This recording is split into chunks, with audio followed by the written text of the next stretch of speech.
Welcome to Hyper Talks.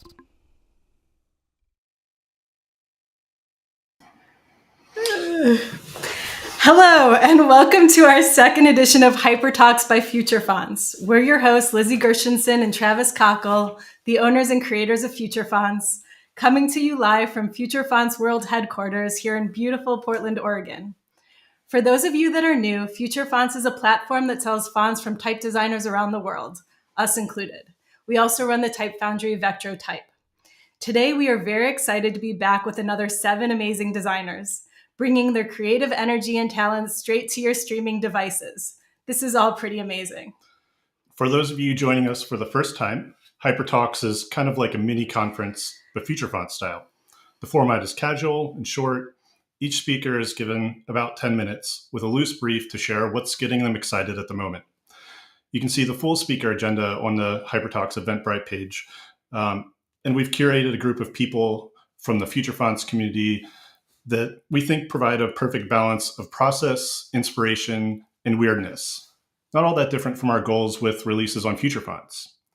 We've kept this event free in the spirit of making it accessible to everyone. If you want to help make sure that things like this happen in the future, might I suggest licensing some amazing fonts from futurefonts.xyz? Most of the presenters today have fonts available there. But also just spreading the word about the event is also super appreciated. The stream will be archived here on YouTube for anyone who wasn't able to make it today. Also, sign up for our newsletter if you want to stay in the loop about future fonts releases, and also just help us not rely on Instagram so much. Also, if anyone has any ideas for how we can make future Hyper Talks better or weirder, please reach out. As we like to say here at Future Fonts, everything is in progress. Okay, let's introduce our first speaker. Anna Horish recently launched her typeface Invert and blew up our Instagram likes. Everyone is in love with Invert, including us. Anna is a type designer specializing in Latin, Cyrillic, and Hebrew scripts. When she's not working, she enjoys climbing rocks. We are very lucky to have Anna talk more about Invert, how she came up with this amazing variable font, and the challenges she had while making it. We also hope she shares her Instagram algorithm secrets with us. Please welcome Anna Horish to the stage. Hi, hello. Hi, Travis. Hi, Lizzie. Thank you for the introduction. I'm super excited. Thank you for the opportunity to talk about this project. And thank you for the platform where it was possible to publish, because without it, it wouldn't happen. I will start my talk. I would like to talk about the Invert, and mostly about the way how I came to the final shapes, even though they are not yet completely finished. The Invert is the typeface that interpolates between the black shapes and white shapes, counters and stems. And for now, it includes 4 styles: black Roman, black italic, white Roman, and white italic styles. It all started in The Hague during the Petro Bielek's classes while I was studying a type media course. We had an assignment where we had to create some kind of a new axis and interpolate things that were not that usual, like not the weight or width, but come up with something more interesting and creative. And I was trying to find some contrast things like positive, negative, and then I realized that positive and negative are really words for type design, and I could use them. And I was also very excited while working with the counter shapes, and I was curious how it would what would be the easiest way to create the letter recognizable while using the space around it. So I started from the sketches, and then I polished them a bit and made the sharp outlines. And I was thinking, like, how would it work? And while looking at this second drawing, I realized that I don't want to have the side bearings as we usually do them, on the left and on the right side of the letter, because it was not that logical. I didn't want to break the black shape because it became visible, it became a shape.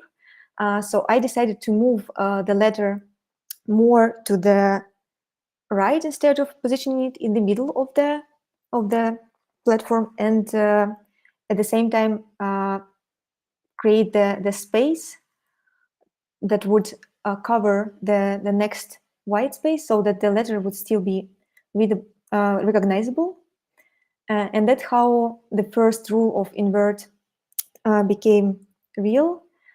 So for the black style, the letter is positioned in the middle, and for the white style, it's moved a bit. And then I went through all the steps from sketching to clarifying the shape, like how many segments do I need, and then making them easier, simpler, but still readable for both.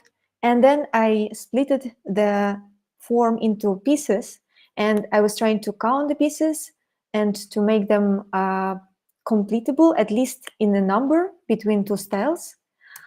That was a first result. Like for the letter A, as you can see, it consists of the same number of segments with a different level of complexity, but still compatible. But for me, it was not clear what's actually going on, because I could make the same number of points, I could make the same number of segments, but I didn't understand the logic and the mechanism of the thing. So I decided to make it physical, and I printed the letter A with a few interpolation instances, and I created the model of the letter that was actually physical, and I could take it and I could touch it and I could look inside of it and see what's going on. Even though it works better for the first for the left side, for the right side it was also mirrored because it was rotated, but it gave me a bit of the understanding how the thing works. And after that, I continued working on the thing, just creating a lot of sketches and trying to figure out if it would be possible to make it work for all the letters. I was not sure at all. As you can see, I was counting the amount of segments that were necessary, and I was usually started from the black shapes around letters, because I thought that it's less usual and it would be harder to make letters recognizable, and it's more important to start from here and then move to more comfortable and typical letters. So yeah, there were a lot of drawings, and I was trying to already predict how I can cut the letters into pieces where necessary. And at some point I realized that sometimes there are way more segments in the black version than in white. And actually, if we are looking at the counter forms of the letter, they are kind of stencil because they are not connected. They are counters inside the letter, some black shapes around the letter, and they're always disconnected, and it's already a stencil. So I came to the idea that at some point, as you can see, it changes, that the usual style, the black style, should also be a stencil, and it would help me to avoid a lot of clashes in terms of interpolation. And I also faced the problem that sometimes, like here, in P on the top, I have 5 segments, and in P on the right, I have just 2 segments. So like, how would I split it? And that was another challenge. There were a lot of options how it could work. I could cut it this way, that way, and that was the biggest amount of work that happened inside. That is actually not visible if the letter is in black and white, but it's influenced the process of interpolation a lot. There were also some other small things that changed in process of work on the typeface. So like, first I had the ascenders way higher because I thought it would be more recognizable, but then I realized that they should be aligned and it would be better work with the punctuation and figures. And it was mostly important for this style, but it also influenced the shapes of the whole project. While working on Invert, I set rules for this project because it's not like a typical variable font where you have instances in between, but it still is a variable font, and I really wanted to make the interpolation nice. And I was thinking what would be a nice interpolation, like how do I see it and what makes it pleasant. And I thought that there should not be a lot of clashes, the less the better. And I was trying to choose the shortest way for elements to move on the page, like clockwise or other way around, or like some segments go to the right, then to the left, like so that they would not meet too much. And for each element, I was thinking it would be nice if it would not rotate, because the rotation is not very good in interpolation, but instead of that, stretching.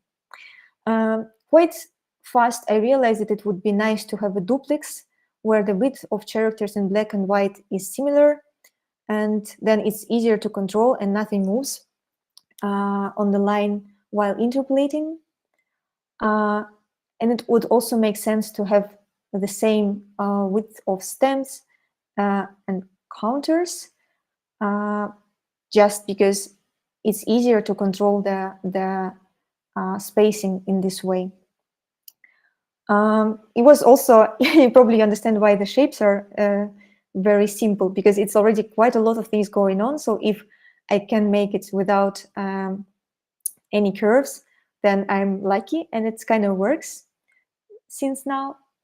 And the less points on a curve, the better, but it was more like a challenge. And sometimes I had to break it just to make a better interpolation overview. For all this testing, there were a lot of tests. I used tools from IBC Dynamo, just put my typeface there and see how it works. And there were some letters that worked perfectly, like the number of segments was already there, and the number of points on the curve. But some letters were way more complex with a lot of things going on, and I still didn't figure out how to make them all interpolating with the same complexity. But for now, I think it works. And after I made this first iteration, I thought, like, why not to make it even more challenging for myself? And I decided to make an italic axis, also interpolatable with both styles. Why? I mean, there is nothing in the middle that you can use, but the movement is cool, and why not trying it? The biggest issue was definitely with letter A, because I was trying to make it compatible and nice between all the masters, not only two of them. And it was quite easy to make the interpolation nice between two masters, but then later, while I was coming back to the next iteration, it broke. But at some point, it kind of works.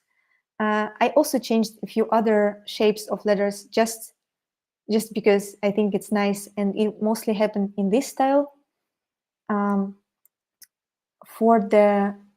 For another style, you can see it doesn't change that much. Letter A change, F has a descender and some other small changes, but it's mostly just slanting. So, but I faced another bunch of issues in this case, like when the vertical segments are not having a different length, then while slanting, they slant with a different speed. And it created this tiny white holes that I didn't really like. So I had to add the points in a way that all the stems have at least a relatively similar length. And actually, that's how it works for now. For me, it was a lot of fun because I created rules for myself. Then I was trying to follow those rules. and I felt like it's the field where I can do whatever I want, and it was a lot of fun working on the thing. I hope I will push it further, but we'll see. For now, it works like this. I also added a few a few extra characters like number and punctuation things, but I don't know if anyone ever would use it, but it's not that important, I guess. Yeah. Thank you so much for joining and for listening. Thanks so much, Anna. That was amazing.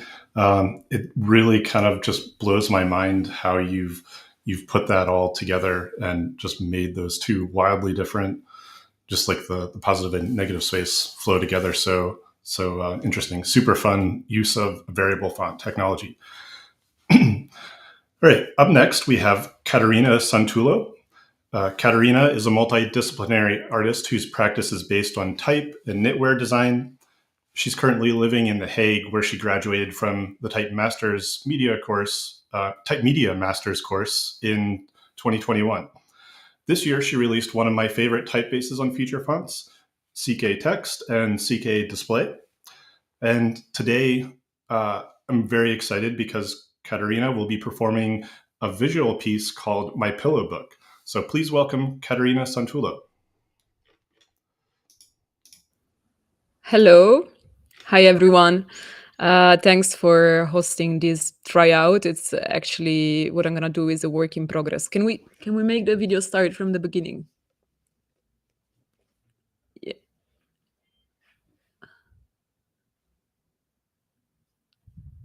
Okay. Everyone tries to catch her when she goes to bed, and she's incredibly delusional about the matters of the world. Tomorrow is gonna be another great day, another performance about what doesn't concern her. Luckily, there's more than her. The surroundings are bigger. She lays on her bed, laptop hovering over her bladder. Yawns will make her eyes water to her ears. It bothers her that her body will make her sleep late, ignoring alarm clocks. This is why she works until 3 a.m. At 2 a.m., in between the Dutch housing crisis and my next very personal strike from the big wheel, a certain clarity visits me. Letters knock at my mouth, roll through saliva. The tongue readjusts itself. She's caught in this contradiction, the body of flesh and the body of letters, a naive and passionate call from the inside, from a place that asks to be rummaged, to expel fears, doubts, false ideas, until nothing is left but the body of bliss. I searched in this body, cautiously moving intestines and entrails, scrutinizing for any mechanical cause of desire. I found I am not afraid of this body anymore, nor of my thoughts. I offer them a playground, a theater instead. I write to avoid meeting myself in identical thoughts. My body is losing its geography, asking to confuse the margins, becoming asemic.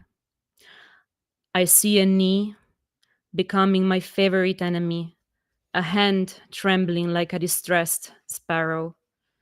And I surrender to this new body of work, illiterate, embracing the difficult marriage of mind and flesh.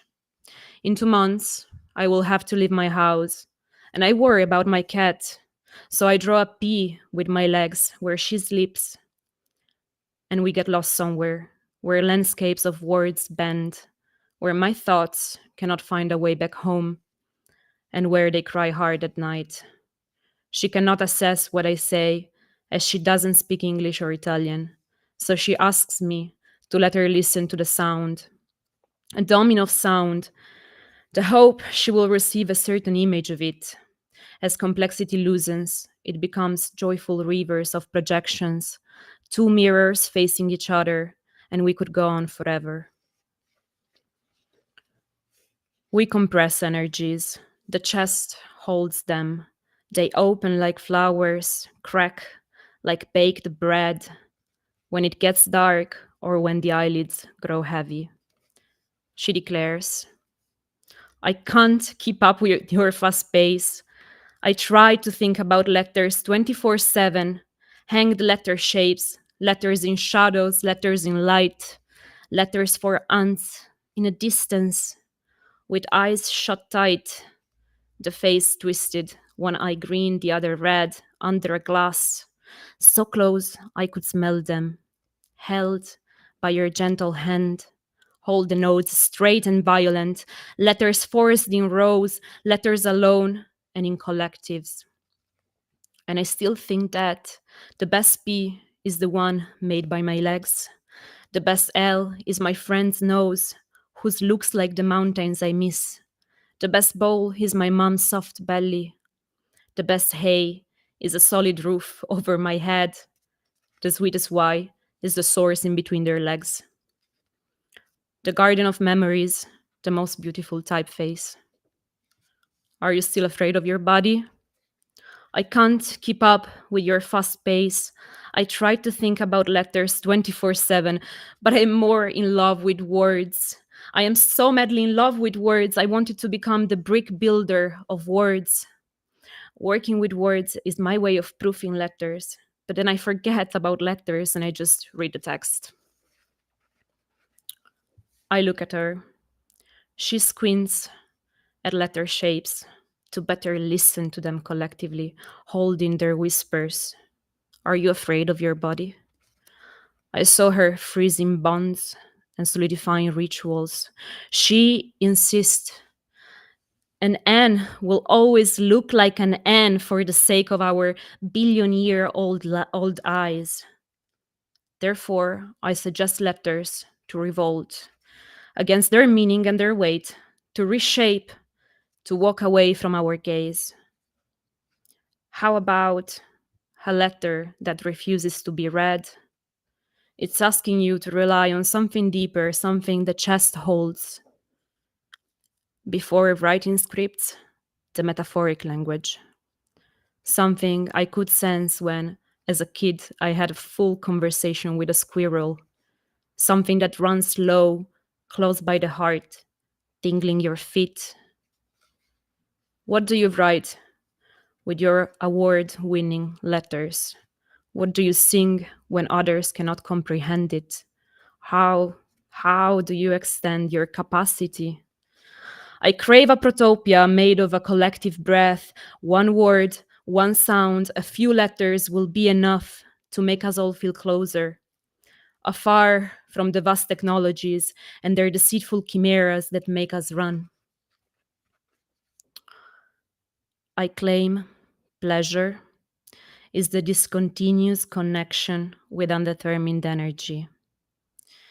I make space for it in between bullet points lists, maintenance, hydraulic bodies, VAT declarations, waste disposal, emails, the acrid smell of my responsibilities in this grinding machine.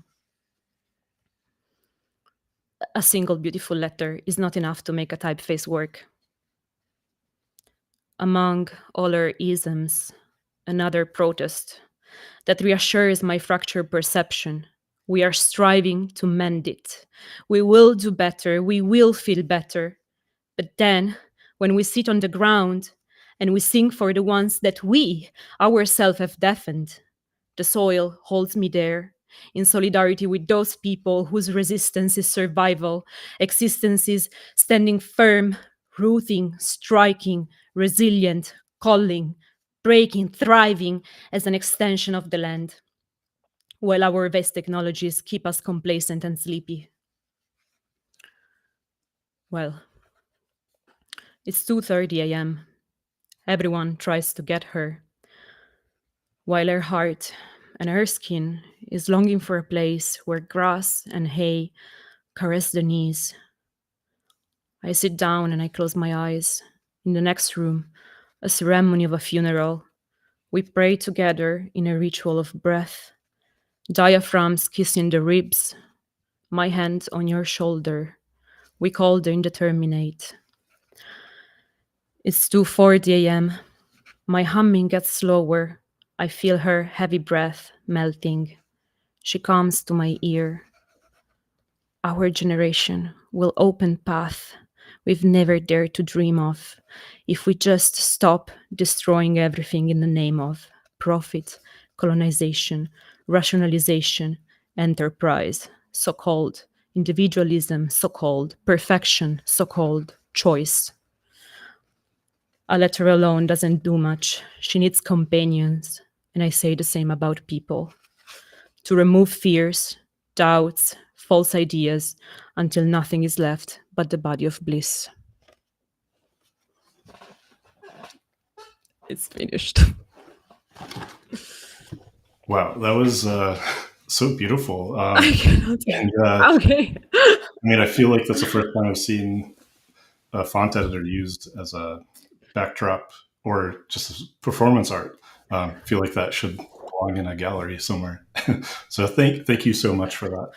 Yeah, that was amazing and beautiful. And like, thank you for sharing the letter forms with your poetry. I feel like I just understand you in a new light with both of those together. It was really beautiful. Thanks very much. I think, like, to give a bit of context about this is a work in progress piece that I'm working on, and I'm trying to explore how to actually melt poems and theater with like typefaces. And I think like it was kind of funny to see glyphs used in these other ways. Of course, like it's gonna take a lot much work, but I'm quite glad that I approached this. And yeah, I think I would like to say to designer to think about what to write with their letters, because I feel like it's something that we don't think much often. We just create specimen and like put words inside, but you can do so many things with that. And it's also good to, I think, like not find something that you cannot really domesticate. Keep something afar from academies and just like cultivate it for your personal pleasure. So this is bit of the context about what I tried to do. And I just want to say thank you very much, because it's so important that you give this space, and it's just like delightful. I'm super happy that you invited me, honestly, and I'm waiting forward for all the other talks. Cool. Thank you so much. Yeah, I'm like tearing up. That was really beautiful. Thank you for sharing it with us. Thanks. Okay. Ro Hernandez. Ro Hernandez is an amazing type designer, programmer, and sign painter. She holds a bachelor in industrial design, is a self-taught graphic designer, and graduated also from Type Media at the Royal Academy of Art in The Hague. These days, she spends her time leading Tortilla Studio, teaching workshops, making tea, and fixing her bikes. She's a proud trans feminist and a cat lady. Meeting and getting to spend time with Ro at Tipografia Mexico was a highlight of our year. We've been fans of Ro's typefaces for a while and have been lucky to get to know her honesty, talent, and generous spirit behind the scenes at Future Fonts. Seeing how she shines and is respected as a mentor and type designer in her creative community in Mexico brought our admiration of Ro to a new level. We are excited for her talk, My S Has Been Broken Since June 4th, 2023, Some Reflections on Puffling, Chronic Pain, and Slow Type Design. Please give a very warm welcome to Ro Hernandez. Hi, I'm unmuted, right? Yes. Hi, I'm just gonna launch into it because I don't have a lot of time, and I, as always, have a lot of slides. So I'm gonna be pretty much the opposite. I'm just gonna be talking nonstop like a hurricane. So let's go. Hi, I'm Ro. I also studied type and media. You've seen some of my colleagues, graduates here. And type media is the land where people draw like this. Your teachers draw like this, or your ancestors draw like this, and you kind of also want to draw like this perfect. But then I didn't draw this perfect. I did this project. I graduated with this. And it's exploring awkwardness and monospaciness and like imperfectness and all that kind of things. And it's called now Pigeonette. You can go license it in Future Fonts. It's actually also in progress. I haven't updated it in a long time, and I think maybe you'll see why in a while. But yeah, it's weird, and I want to talk about why it's weird, but I don't want to talk about this typeface. I want to talk about why it's weird with another typeface. But before we get into that, I want to show you, oh, what is happening? No. here. I was born here. I studied industrial design, and this is how they teach you to draw curves, like for cars and stuff, because the light hits them. They have to be like mathematically,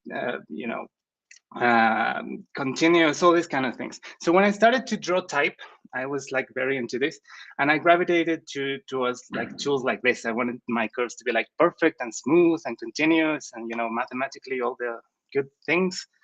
Move. Why are you not moving? Yes. And also it looks like this because of Puffling, which is not what I graduated with, but it's a lot of what I learned at Type Media and what I've been working on since. So I want to show you some references that I was looking at. This is like opposite of a lot of stuff that my classmates were doing very perfect. I liked shitty type, bad printing, like this kind of thing. These are graphics by the Taller de Gráfica Popular, which is a popular print shop in Mexico.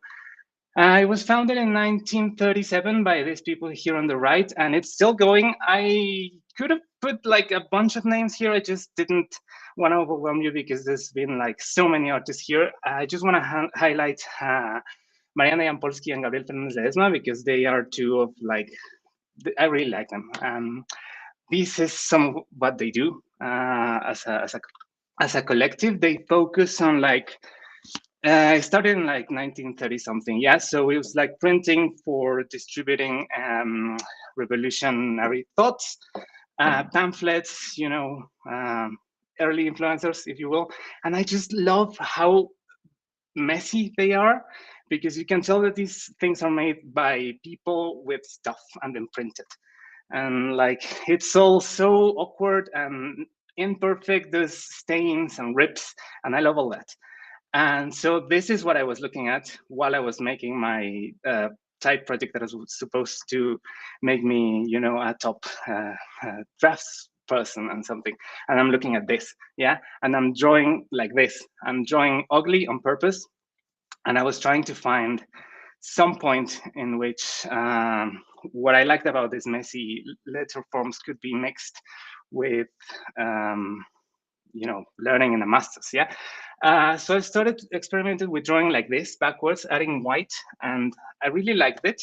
So I went on to actually try to carve them out of, this is linoleum. So I experimented with this, carving the letters out. This is kind of a sequence of how an A is kind of roughed in from the not from the outline, from the counter shape. And how you go adding detail. This is like the process of liner cuts, of wood cuts. And I was obsessed with this effect that happens, that if you carve it like this on the top, it's sharp on the outside and soft on the inside. And if you carve it backwards, it's like backwards. But I didn't do any of this, supposedly. I then went on to graduate with another project. You saw it, like the Pigeonette. And I also had some stuff to do. This is like 2016, 2017. I'm coming out and doing all my trans stuff and being happy for the first time. But then in 2019, which is after I graduated, I came back to Mexico, where I'm living now.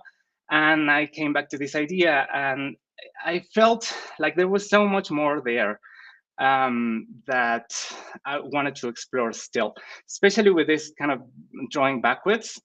Where is it? Yeah.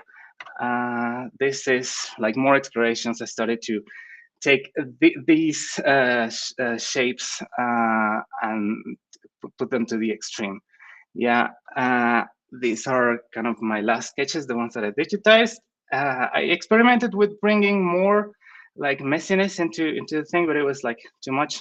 So I just settled on like following this. It's sharp on the outside and rounded on the inside. And it's like drawn quickly, messily, not copying the same outlines. For example, this is a Q on top of an O. It's not like the same points. And so this is Puffling version 1, published in 2019, January. I was very happy with this. It's 2 masters, I think 3 instances, and it's just like very stretchy. It does, I think, I really like this GIF because it feels like it's made of something. It doesn't feel like so pixels on the screen. I think like it's stretchy, and yeah. So yeah, that was the first version. Then in 2020, I published version 2.0.2, which was a small update. it was just adding the critics.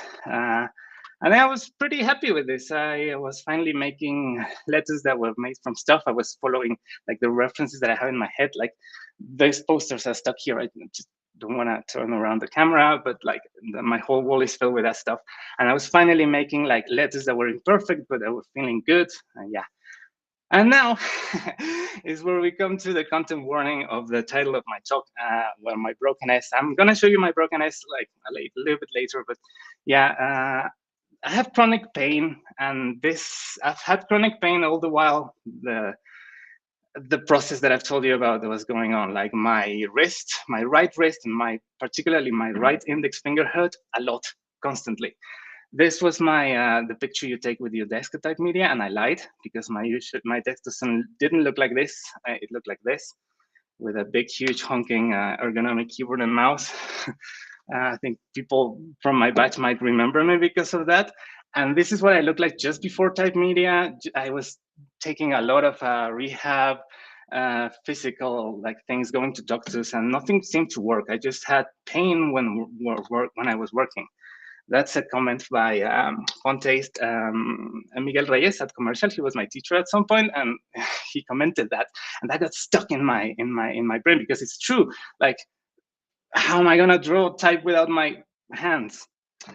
So yeah, that was 2016, and by that point, like, pain and I, we go way back. Like it's not like it's a couple years. Like it's I think my life is pain. I have autism and hyperflexibility, so that leads me to not really know how to use my body, and so I don't know how to stand. I stand bad, and it's not like I'm in agony, like I'm being mauled by a bear or anything. It's just like very tiring. So I can't do a lot of stuff. And when I work a lot, when I get like super hung up in a font that I don't want to stop drawing, it hurts. And that's not good.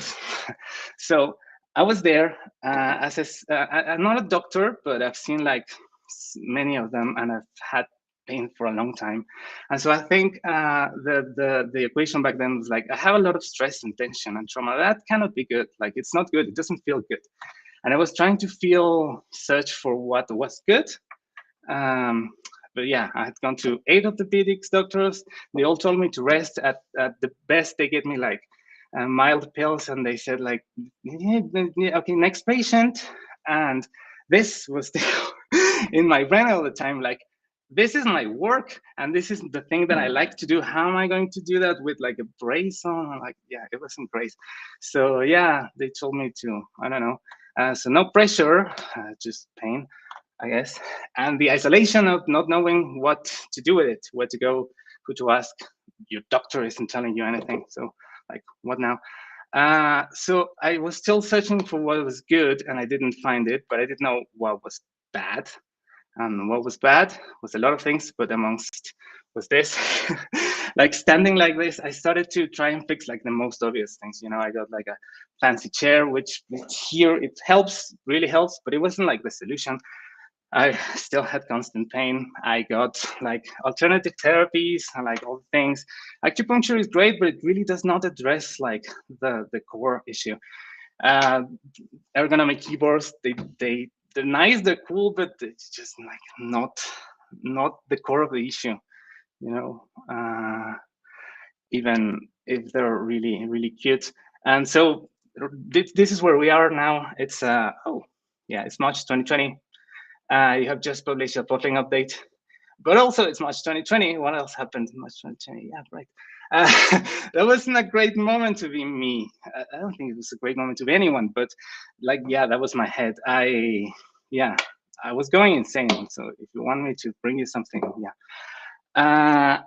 A lot of things happened, but the thing that happened the most was acceptance. I accepted that, yeah, my S has been broken since July, but my ass has been broken since like always, and I'm gonna speed up, I'll take too much time. What saved me from this was actually weird. It was craft. As I had pain, I could work, but it was not nice. But somehow I felt gravitated to being locked down in my house, to making a wood shop. And so I made this table to make that one table. I, did that. And I met this guy, not met, but like in YouTube met, This is Paul Sellers. He's like 70 something, and he's been making furniture with hand tools all his life. And it's like he knows how to use his body. You can see it. He knows how to move. And I saw that I didn't know how. The more I use my mallets, the more I use my things, the more I hurt more, but the more I actually felt how my back was supposed to work. And that led me to a realization that can be like kind of stupid, but yeah. So letters, the letters that I like were imperfect because they were made from stuff. And also we are imperfect because we are made from stuff. We are made from muscles and things. And I wasn't really knowing how to use them. So yeah, that was kind of actual pictures to me. So what changed was I learned this. No, I did know that I was not a doctor. I did know that if you don't move, you do not feel your chains or your hips. And I learned this, and this is my lifeline. It was a camp that a couple of dancers put on to teach you how to use the body, your body, like relax, do, it's not actually yoga, but you like do meditation, yeah. And I'm not a doctor, but like getting in touch with my body, listening to the hand, the brain, the nerves that connect, that actually draw the type, and listening to them and saying like, take it easy, you know, that was what helped. First, I found this, I like memes, if you haven't noticed. First, I found it as a meme because it's funny, but then I actually understood that this is an actual thing. Like your jaw moves the way your hips move. So if you're not stable on your feet, you grind your teeth and then that hurts. And like, yeah, get physical therapy. So I'm not a doctor, again, but in my case, bat type saved me because I let go of this need to be perfect. I started appreciating bat type. I gave a talk on this in Letterform Archive. You can look it up if you want, it's kind of nice. But this, I started to get away from this wanting to be perfect. I started to draw badly, quickly, you know, take less care of things in like wanting to be perfect. And also I asked for help. These three amazing people, they are members of Tortilla Studio. Miguel is an amazing type designer / engineer. Carly is also amazing type designer / project manager, and Mara is our amazing intern. And they helped do this, which after 2 years of being overrun by pain and pandemic, I managed to get back into it and do this version 3 of Buffling, released last year. It has so much stuff. Mara in particular pushes us to go to the limit. It's like as compressed as it can be. It's like barcode mode there. You can barely read it, but it's so fun. And yeah, it came out June 5th. Then, as I promised, I would show you my broken S. It has my broken S. It's been broken. You can get it on FutureFont right now. It's broken, but I don't mind that it's broken because it's out and it's beautiful and it's white and gay and colorful. And it's like, it's my most personal typeface that has finally become the thing that I was looking for it to be. You know, I'm just gonna show pictures because I'm mostly out of time, but this is what came of it. Some animations I did. And it's not only been a typeface, it has been like a personal tool for art. When I get I draw things like this, it just has become a part of my hand. My hand kind of like knows it now, and it's easy to do things. This was, I got invited to do visuals for a concert. I had like a week to do all of them, and Buffling was there for me. It can fill any space, so I just ran with it. I did these things, which were shown at the Teatro de la Ciudad, which is a big public theater here in Mexico. It was one of my blow away moments to see my type in like the National Theater of the Mexico City. Yeah. It's also super useful for teaching because I can demonstrate it quickly with like a marker or a brush. And so these are some Buffling-like things that have come from workshops that I've done. And I just love seeing it in use, especially when Kyle Letender, they touch Buffling. Everything is just like, oh my God. This is Creativos del Norte. I also love how they use it. And yeah, after all this journey, you can expect lowercase to be coming finally to future fonts near you soonish, pain permitting. And yeah, that's it. Just before closing, I wanna like put a bow on the pain things. because I do still have pain. I mean, I did stuff with it, and it's less because I've been dancing and taking care of my body, but like it's still there. It's part of me. And I think it's a part of a lot of you. I don't know who's exactly here, but I know many type designers and graphic designers that are like, it hurts. Oh my back. Oh my God. And maybe it's not as bad as mine because I have like hyper flexibility and stuff makes it worse. But like, guys, listen to your body. Like if you have braces in both of your, you can't work. I mean, you can, but it's, yeah, it's good. Just get help. Not only doctors sometimes know a lot of things, sometimes they don't. Get help from dancers. I love dancers. They know stuff about their body. So yeah, get friend dancers and dance and play with your letters, with your type, with your practice. And I think that's it. That was quickly. Finally, if you like this thing that I've been drawing, oh, it went away. Anyway, if you like that font that I was showing here, if you like the font that I'm showing here, it's a working font. It's called Outback for now, and you can go get it here. You can follow me here, and follow us here, and that's it. Thanks. Thank you so much, Ro. Thanks for opening up about your personal struggles with injury and recovery, and health is so important, the most important thing to make sure to take care of personally. And so I really appreciate bringing that, highlighting that, and yeah, dancing. And I'm glad there's hope in the story that you've like found stuff that's working for you or getting you back in touch with your body so you can work. And just the amazing, beautiful typefaces. Oh yeah. We're always big fans of your work. And I love the character. I even used it in my brother's logo type. Like I love the character and all that in Puffling. So thank you for all your work and sharing. I love it when you guys use it. Yeah. Thank you for the invite. Like, yeah, great to be here. Thanks. Okay, coming up next. We are big fans of Eric Marinovich for years of Newform. You can even see we are representing with our collector's edition of his Friends in Type, Keep Fresh, Stay Rad postcard typeset. We love all that he does, from his amazing lettering projects like the legendary Golden State Strength and Number shirts to his typefaces, Brizzo, Ozic, and more. And not to mention, we're always admiring his marketing on Newform. He's a pro and brings his A game to all that he touches. We are very lucky to have him on Future Fonts and as part of our community. Let's bring him in. Oh, so you like, so your Eric. grandmother's graphic design. Eric. No, we don't offer pro. Oh, Eric. Lizzie. Is there something I can help you with? Remember you agreed to present at this HyperTalks thing we were doing? Oh my God. Oh, I did. Oh my bad. I'm kind of busy at the moment taking calls. Wait, hold on. Actually, I forgot someone's on it. Hey, can I call you right back? Yeah, I forgot to do this work thing. Okay, yeah. I'll call you back in 5.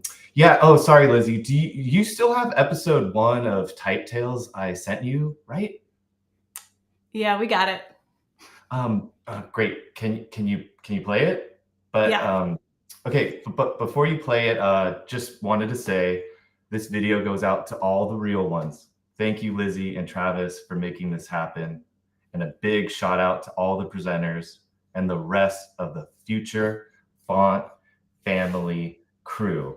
I can't wait for this. Oh, sorry. I got to take this. Have a great conference, HyperTalks. You rule. Sorry. Bye.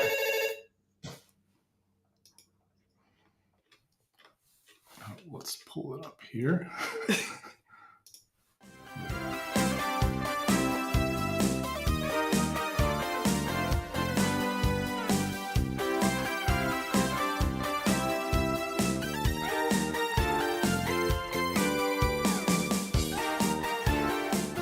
Hi, I'm Eric, the point person for all things sales and customer service here at Newform. If you've called us, you've probably talked to me regarding anything from ascenders to descenders. I take a lot of pride in my role, ensuring that every curve and line meets our customers' expectations. I'm really happy to have you follow me around for the day, and fingers crossed, it's a drama-free day.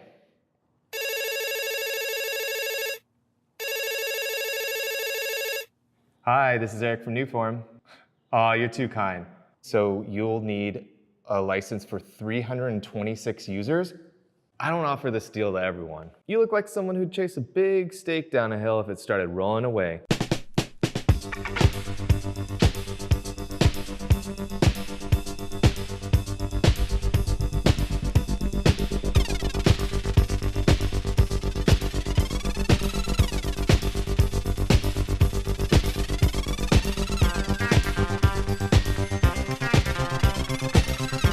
Shall we go ahead with the order? Excellent, excellent.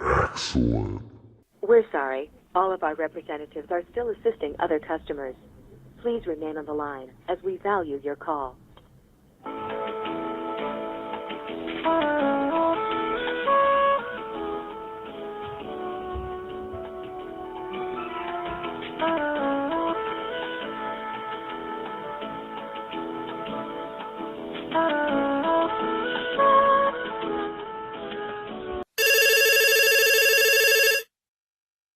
Hi, this is Eric from Newform. How may I help you?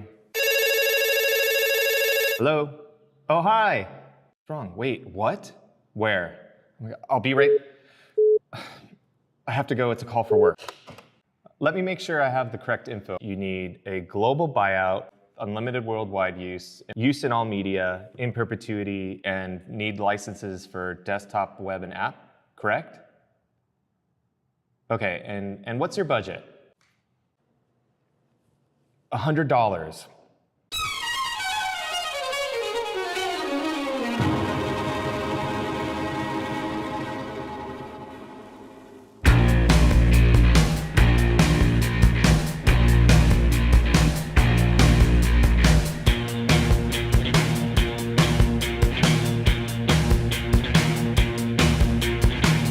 Hold the phone, hit the hip, cheek to cheek.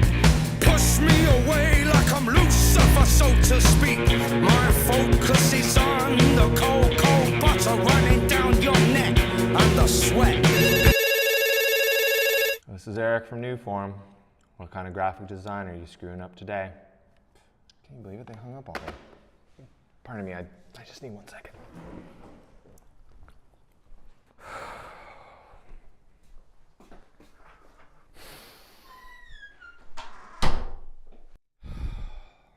They pitched this job as the perfect gig. Work from home, easy, flexible. All I have to do is sell fonts and take font orders. I like to think of myself as the Sade of customer service, smoothly calming customers day and night, even if it's 3 a.m. How hard could it be? I can't believe I'm constantly hand-holding designers just to clear their font cache. Their font cache! I love type and the community that comes with it, but let me tell you, it's just not as easy as it looks. Damn, maybe I should just become a crypto bro.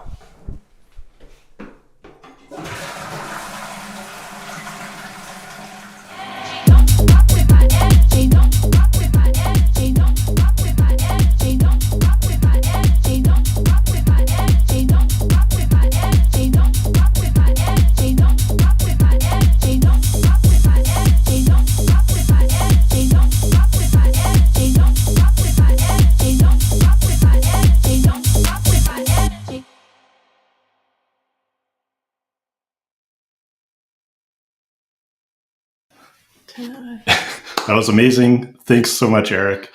I feel like we need to start a Feature Fonts TV channel.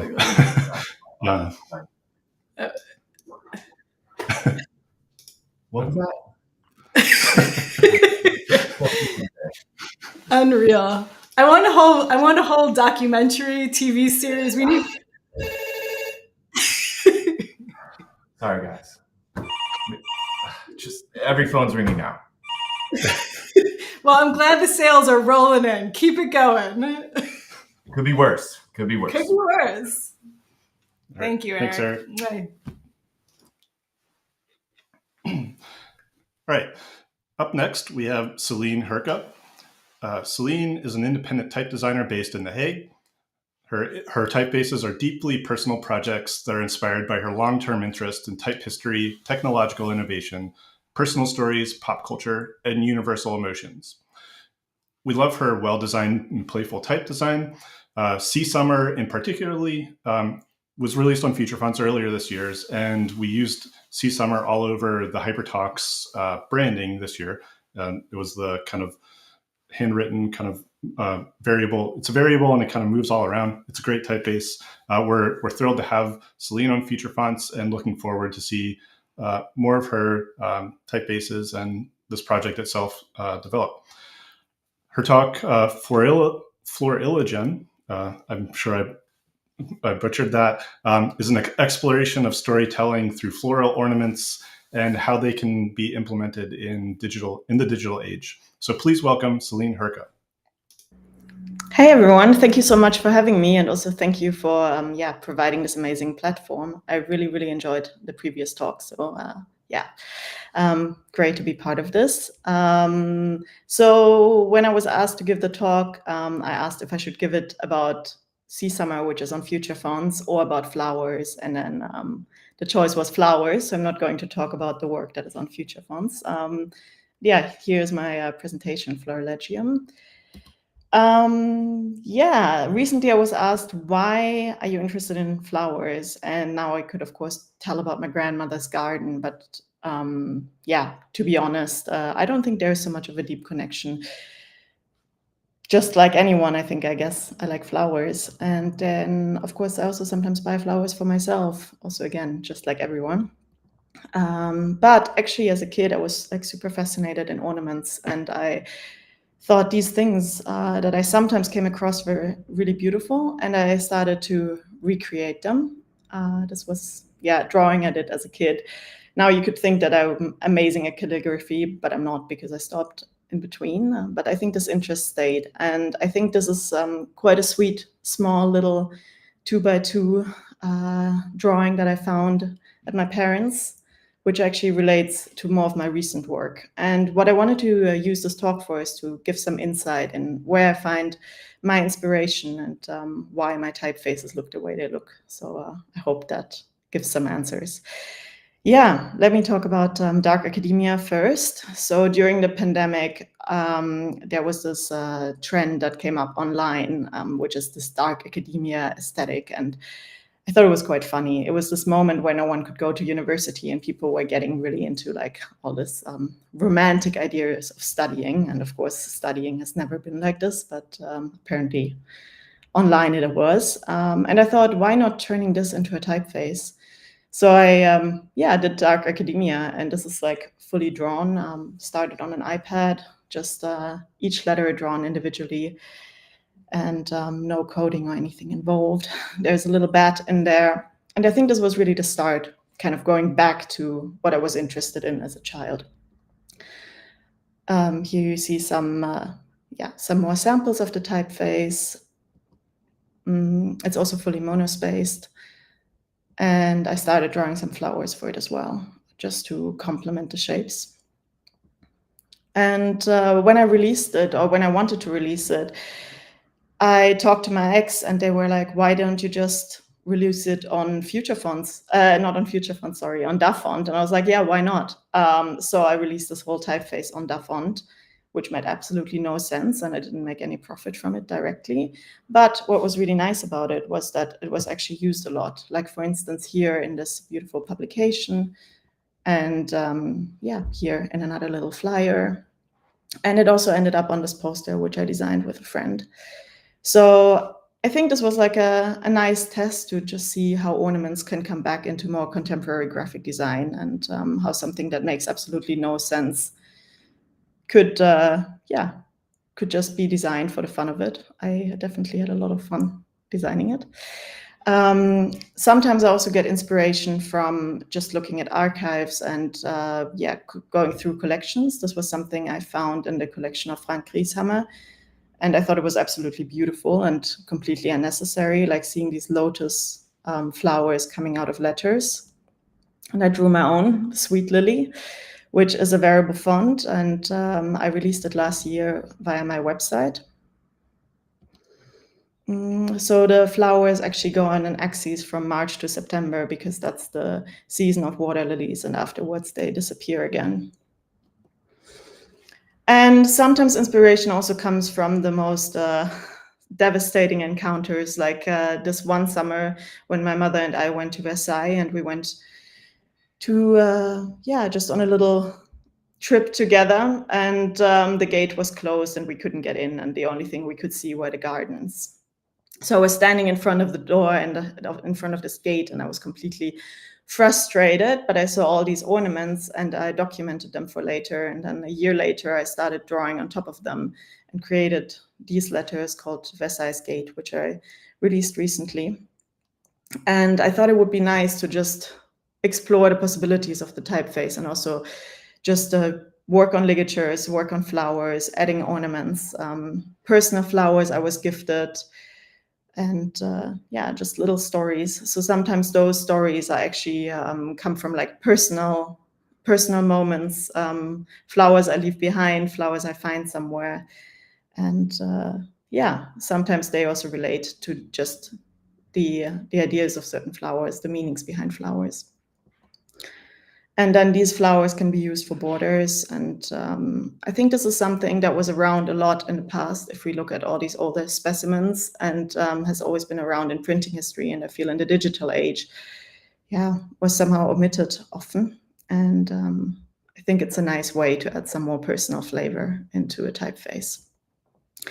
So what I like to do is also to actually reuse my own typefaces in different ways. Last summer, I launched my own type foundry because I also felt that I wanted to have a control over where my typefaces live. And we launched it with an exhibition and an event, which was done in collaboration with Studio Pointer, who helped me to code my website.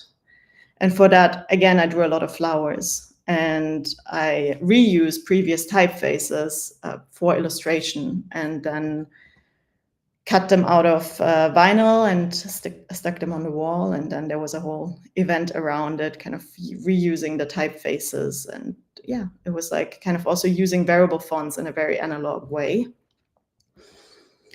Then my work often also comes through unexpected collaborations. So actually this week I just had a release on my website of a typeface called Letters, which I did with Jules Janssen, who's my neighbor. And we just met up at some point and we started burning paper and then twisting the paper. And it turned into this typeface, which is available for free, open source and everything. So I'm curious to see what people will make with it. And the fun thing was, that I thought I couldn't use this and I couldn't show it in relation to this talk because it doesn't have to do anything with plants or flowers, until a friend of mine told me that it reminded her of these birch barks, which wasn't the intention. But apparently there was this tradition somewhere in Russia. I honestly didn't have enough time to research this properly, but somewhere I think in the 13th century, where people were scratching into birch bark. Maybe some of you know more about this, and I definitely want to check it out later. So I guess things come back into flowers. So I'm starting to really think about my catalog of typefaces also as a catalog of flowers. Again, so a lot of my work comes from collaboration. So for instance, here I was working together with textile artist Yamuna Fosani, and she makes these incredible tapestries.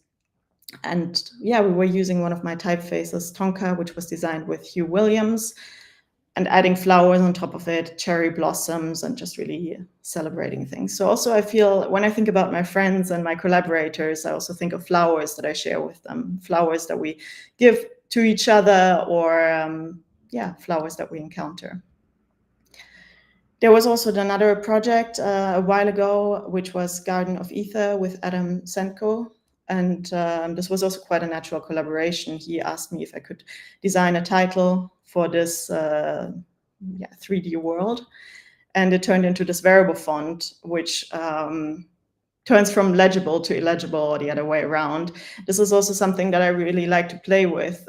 When people see my typefaces, they ask me sometimes like, but it's not legible. And I think legibility and readability also comes from context, and here the context is animation and this variable axis. Maybe this turns into a typeface at some point, I don't know yet. And then later on it was added on this artwork on which the whole 3D environment was running, which was pretty cool to see.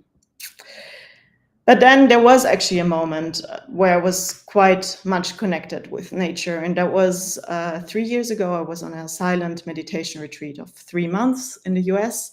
And I spent a lot of time outside. And after all these months and weeks in silence and nature, I realized that actually, even though this is the most beautiful forest in Massachusetts, it's not as beautiful anymore as I think it could be. And it's not as healthy anymore. And the trees look a bit weak. And there were not enough bird sounds anymore, which was pretty sad. And I realized the effects of climate change. I think we all have like these moments in daily life where we realize, oh, the world, yeah, I don't know, we're messing up this world.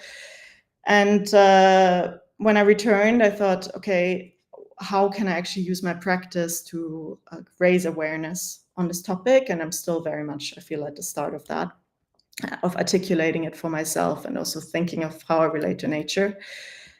But one thing is actually something that I noticed, which is back in the days in printing history and so on, you find so many flowers, you find so many beautiful examples of plants in typography. And then at some point, if we look at digital type, they're also slowly disappearing, or they were disappearing. Of course, some of you make typefaces that also include flowers and all of it. But yeah, also in modern design, I feel it's not around enough anymore. So I've been researching the past months, going to different archives here, for instance, with one of my collaborators, artist Delphine Lejeune, visiting the Hortus Library in Amsterdam and just documenting plants. And I've been researching which plants are endangered, which plants come from where, what kind of cultural significations do they hold, and really using flowers as this poetic way of talking about climate change that also relates to my practice.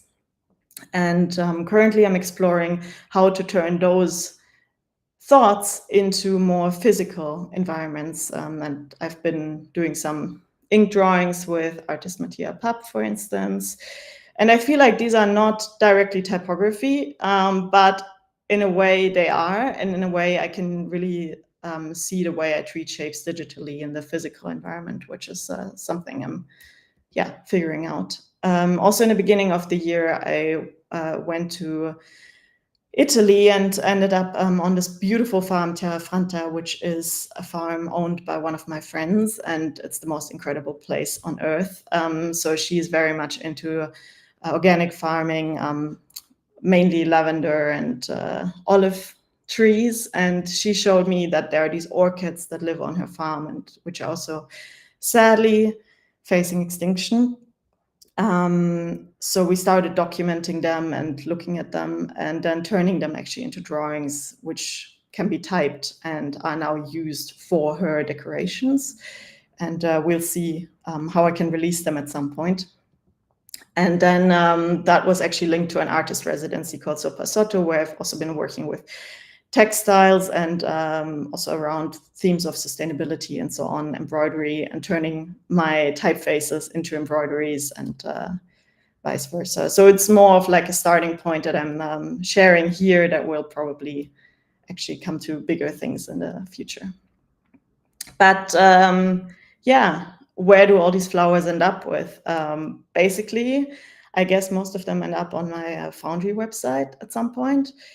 And they all live in a garden. So if you go on my site, there's a little door, and I will show it to you now. It's a gardenscape, which was created by Studio Pointer, and also has a custom soundscape where every typeface has a sound. And I'll just try to share this live. So if you go on the site, you have to wait a little bit because the garden is vast and needs time. So hope the internet does it. So you can enter in here, and here are all my typefaces. I would suggest you checking this out by yourself to get the full experience. But basically you can go through this whole space, look at all the typefaces, jump around. You can even harvest them, which is if you press H, I believe, and then they will download these like little creatures. They have different behaviors, just like plants. a lot of them are variable fonts, and my friends from Studio Pointer have found also some ways of rendering them that are pretty innovative. So in case you're interested, you should reach out to them. And yeah, I think that's pretty much it. These are some of my creatures. And yeah, would just kind of suggest to everyone to include more flowers, more plants into your typefaces. I think it's also always a great way of proofing if the things that you think about your typefaces also work for shapes that you cannot read directly. And that's the end of my talk. So thank you very much, and very excited for the next presentations. Celine, that was lovely. Thank you. Your work is so beautiful. I love it. It's why the HyperTalk stuff, I was playing with all your shapes, the organic shapes, and I love how you kind of blend the natural world with your refined skill in the type design world. And your work is really beautiful. Thank you for sharing. Thank you so much. I think you might also be the first Future Fonts designer to publicly state that they have something on DaFont. A lot of people that haven't told anybody about them. But yeah, it's kind of fun for me to also actually play with like all these different ways of publishing typefaces via other foundries, and just exploring like all the different options in the field. And sometimes things just don't necessarily make any sense in a moment, and then maybe they do in the future. So yeah, love the experimentation. And that could be another talk in itself. Yeah, exactly. Thanks. Thank you. Zipeng Zhu is a Chinese-born artist, designer, art director, illustrator, and animator in New York City. He seems to do it all with a lot of zazzle dazzle. He's worked with Apple, Adidas, Adobe, Coca-Cola, the list goes on and on. You name it, he's probably worked with them. He won the coveted Young Guns and has been recognized as Print Magazine's New Visual Artist and the One Show Young Ones. He runs the studio Dazzle Studio and the gift shop Dazzle Supply. I met ZZ at the brand new conference last year in Chicago, where he lit it up. His work has the same effect. We are lucky to have him break down some of his process and make animation a little less scary.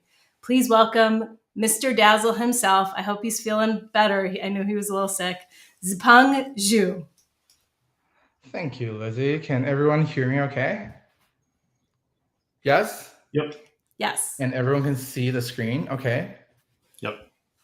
Excellent. All right, let's do this. So we only have like 10-ish minutes, and I have 75 slides, so I'm just gonna go really, really fast. This is basically a talk for... we see your whole screen. It's not on play mode. Give me 1 second.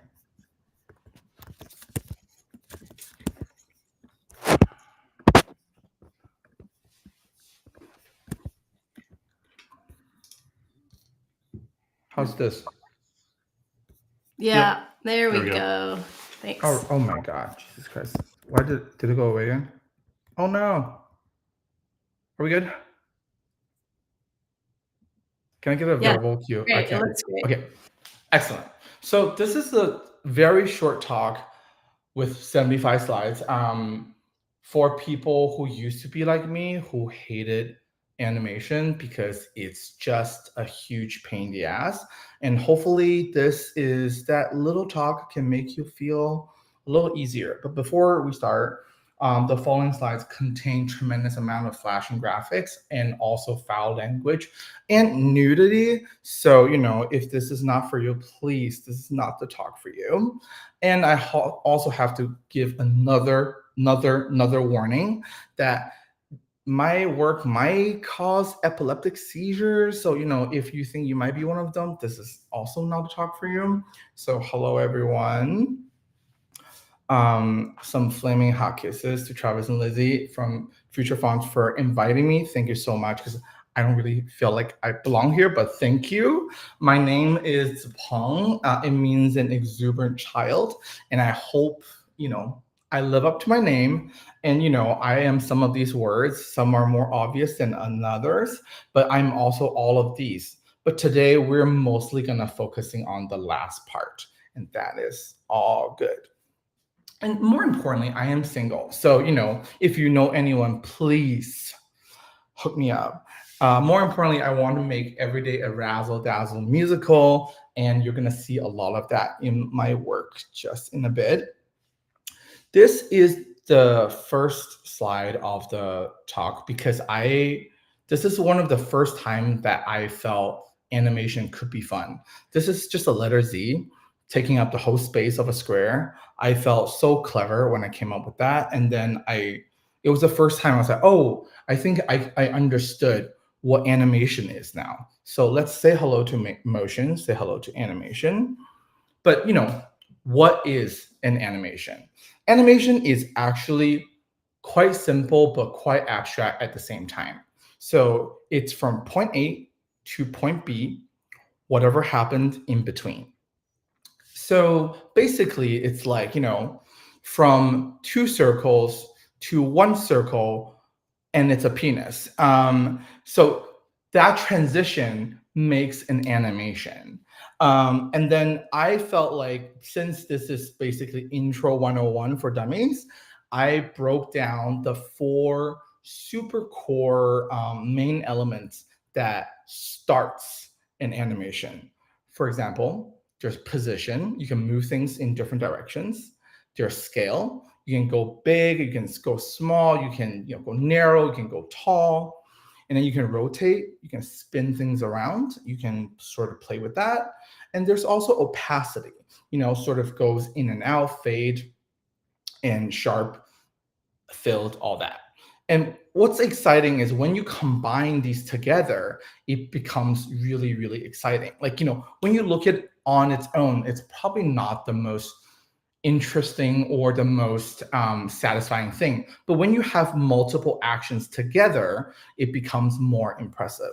But, let's start simple. We can start so simple from the letter form itself. Like, this is a M that only rotates 180 degrees.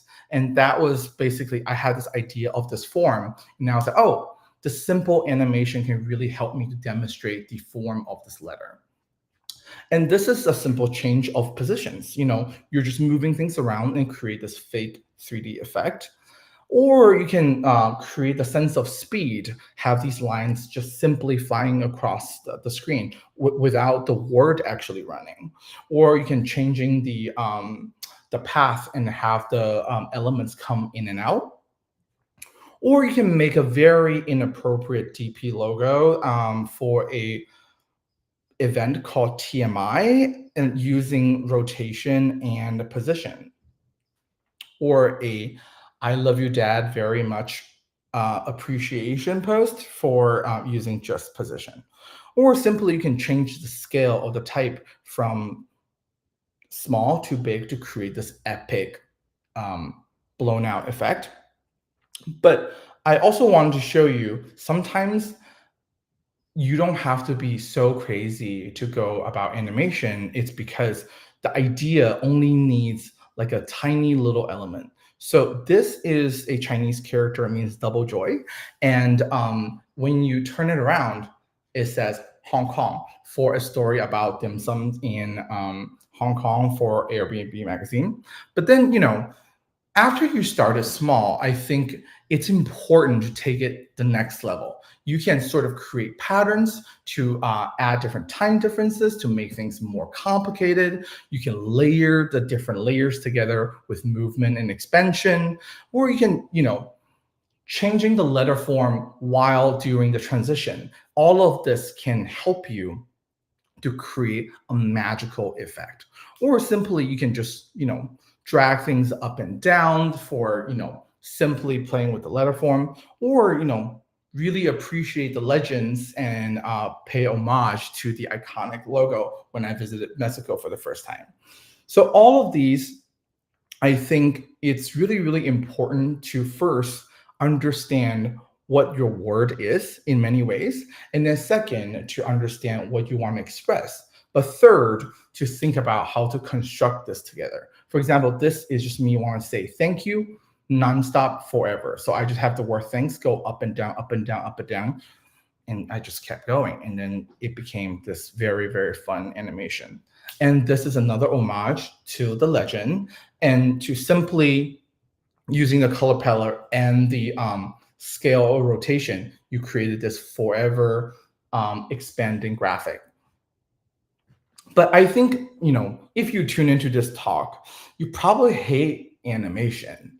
And I understand why. Animation kind of suck in many ways. It's because, it's not hard, but it's really, really annoying. It's so much work, so much time, so much effort, so little results. For example, me as an animator, my 1 hour usually equals to 1 human second, which means I probably will work for an hour and then that would turn into 1 second of an animation. Or sometimes, I work for 1 month and then that becomes 1 hour. I mean, honestly, not even. 1 month, I can probably make 15 minutes. I was just being nice to myself. But I want to remind everyone that animation can also be fun. It's because we're doing type and we love type and type is fun. And creating work that is fun is basically how we get started in the first place, right? I felt like if you don't find type or design interesting and fun, you wouldn't, go down this path with no return, So I like to make little things for myself. For example, I like to just test ideas and then really test forms and colors when I'm on my own. And this is one of those projects I made for myself when I turned 26, because my initials are ZZ. I'm always the last person to be called in every single list. And I'm frankly simply sick of it. So this is one of those projects I made for myself that I get to, no matter how you start, you're gonna start with Z. And I think along the way, you probably often encounter many frustrations or many of the things that you don't understand, you don't know how to do. I mean, me too, and I've been doing this for, 15 years. I just want to remind you, YouTube, it's your best friend. Or YouTube/Google, I guess. Technically, I had a bachelor degree from an art school, but honestly, I felt I learned the most from the internet. And the next topic, we can't really get into it because, I only have a minute left.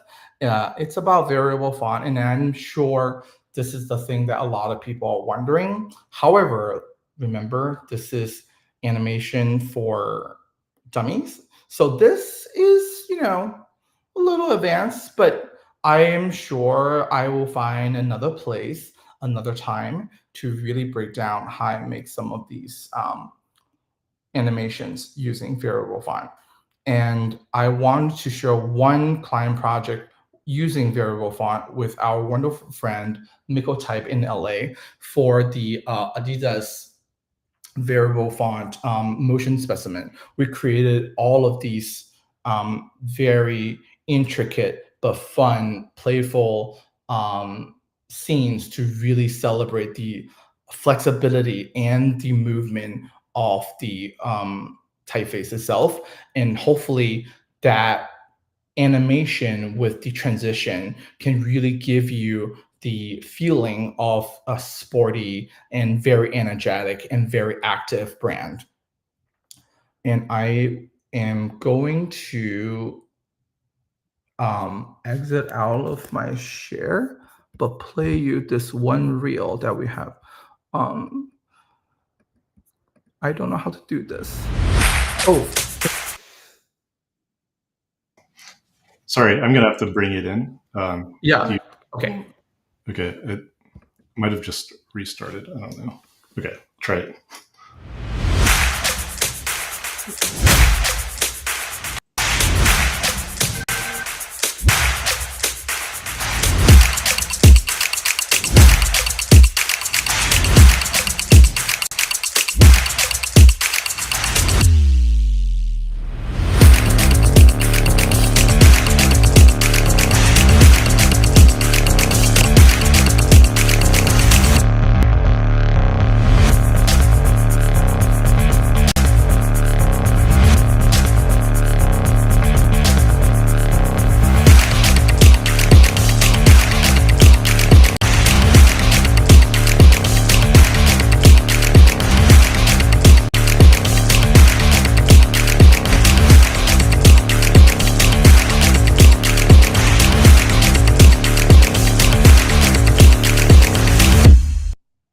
All right, let me just go back to my slides real quick. All right. I want to remind everyone we're here to make this ugly world a little bit prettier, to make it look cute. And hopefully you can make things move a little, and hopefully that can move some people in the future. And thank you. And these are the handles. So if you need to find me, that's it. Meanwhile, I also want to mention I have packaged this talk alongside the reel as a link. So if you want to look over it after or in your free time, please go ahead. I'll share it in the chat. Thank you, Zapong. That, oh, are you so simple, but so good. It's really inspiring to see like how just simple movement and animation, we could still do a lot of stuff with it. So thank you for sharing that. It's inspiring. And, you know, one thing that I forgot to mention, most people are so easily to be impressed by animation. Like, honestly, if you just jumped for like, you know, one bit, people be like, oh my God, that's so cool. You know, it's like, we're in good time still. You know, it's very easy to impress people with some animation. So this is a good time to jump on it. Thank you. And thanks for doing this, even though you weren't feeling 100% today. It went, you wouldn't have known it. It went amazing. Thank you. Thanks so much. Like I said, I gave a 60-minute talk without my voice. So I think this is very, very manageable. So thank you so much for having me. Thank you. Thanks. All right. Our last guest today is Nick Sherman. Nick runs Hex Projects, a typographic company in New York City. They make fonts and websites. He's a co-founder of and designer of Fonts in Use. He does design and development for the annual Typographics Design Festival. And he's really been involved in the type community for a long time.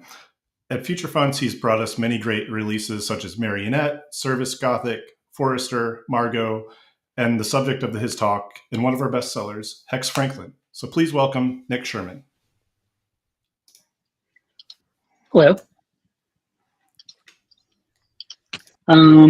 So let me just make sure this PDF's still in here. Yes. Okay. Travis and Lizzie, I don't know if you can switch over to the PDF. Okay, there we go. All right, well, thanks for having me. This is really exciting. I love the variety of all the talks here. It's an honor to be involved. I'm gonna keep it as short as I can. I have quite a few slides, but I'll just jump right into it. So today I'm gonna be talking about extending Franklin and Franklin Gothic. Probably most people watching this have heard that name before. I gave I think it's 90-minute talk about Franklin Gothic for Type at Cooper. If whatever this short presentation is still leaving you wanting more info about Franklin Gothic, that would be the place for you. Also, I talk a lot more about other versions of Franklin Gothic that aren't mine in that talk, so maybe more interesting. There's a link there. But most of what I'm talking about today is my own interpretation of Franklin Gothic, which is called Hex Franklin. Hex is the name of my company, and Hex Franklin is my interpretation of Franklin Gothic. It started, at the time I thought it was big, and I think even at the time it was one of the biggest families that was on Future Fonts. Oh, hang on a second. I see they're chatting me. Yeah, it started with 20 styles, relatively limited character support, but it had a pretty good range of weights and widths. And just recently it was updated to version, I'm up to 0.3 now, and you can see now the design space, the number of styles has more than tripled. So there's now 60 styles. There's 11 weights from hairline to ultra, and 6 widths from extra condensed to wide. So it's been it's been a lot of work, and there's still a lot more coming. But it's been interesting, the process between version 0.1 and 0.3, and even a little bit leading up to 0.1, kind of how I was able to extend the idea of Franklin Gothic beyond what I knew it as, and even what I thought I was going to be doing when I started the project. But I'm going to step back a little bit and just give you a quick rundown about how I got into Franklin Gothic to start with. If you've seen my talk for Type of Cooper, you might have seen some of these things before. But basically, when I was growing up, I was a little punk rocker, and I liked listening to bands like the Ramones and the Descendants and Minor Threat, and all of these bands were using Franklin Gothic. And I don't know if that's what like flipped the switch in my brain to make me like Franklin Gothic, or if it was maybe those people use the typeface because they liked it the same way that I did. But in any case, I latched onto it very young, probably like 12 or 13 years old. And since then, it's been basically my favorite typeface. I know a lot of type designers, when you ask them, what's your favorite typeface? They say, well, it depends, this or that. And I'm usually of that kind of mind of answering it depends, but Franklin Gothic is pretty solidly my favorite typeface. But so as I was growing up, when I was playing in punk rock bands, of course, then I had to make flyers for shows that I was playing. I think this one is from 1999, maybe 98. And as you can tell, it's like very crude, just cut and paste, mostly either stickers I had or things that I was drawing myself. And at a certain point, I discovered these vinyl stick-on letters that were Franklin Gothic, and it kind of changed my life because then all of a sudden I could work with type. This was kind of before I had really learned doing digital design that much. And so I was making tapes where, there'd be like 5 copies of this tape that I duplicated onto some old tape I had and gave it to my friends. But these stickers were what I was using as kind of a design element. And it stuck with me even as I started learning digital graphic design. I went to a technical high school where they taught us how to use, page layout software and stuff. Even then, I was gravitating towards the digital versions of Franklin Gothic that they had on the computer. So this is a very low-res image, but it's a flyer I made, I think, in 2000. So this is all kind of dating me now, but even back then, I was all into Franklin Gothic. And you'll notice also there's a lot of Franklin Gothic in all caps. That's something that I'll also keep coming back to. Jump ahead, I don't know, maybe 10 or 15 years, and I started to understand that there were more than one versions of Franklin Gothic. I think before that, I didn't even necessarily know that there could be different versions of a typeface. And ITC Franklin was by far the most popular one, other than kind of the historic Franklin Gothic. Much later, when I was very well versed in typography and knew a lot more about it, I designed the Type Directors Club website in 2013 with Jessica Hish, and we used ITC Franklin Gothic for that. And the more I used it, the more I kind of was bumping up against things that I didn't necessarily like about it. And in particular, this top line is kind of the standard Franklin Gothic, pretty much as it existed in metal type. And the lower line is ITC Franklin, which I'm not going to get into the whole history. I don't have time, but if you want to watch my other talk, you can get more info on that. But basically, there were issues with it that were slightly different, just enough to make me wish I had something else.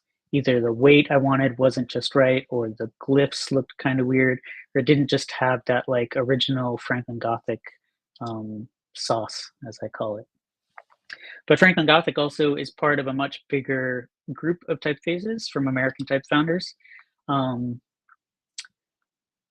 The original kind of core series was just a few styles. They were all the bold style. There wasn't a light necessarily. And this is like the design started in 1903, and by the 60s, there were a few more variations, but basically this was the main family that was known as Franklin Gothic.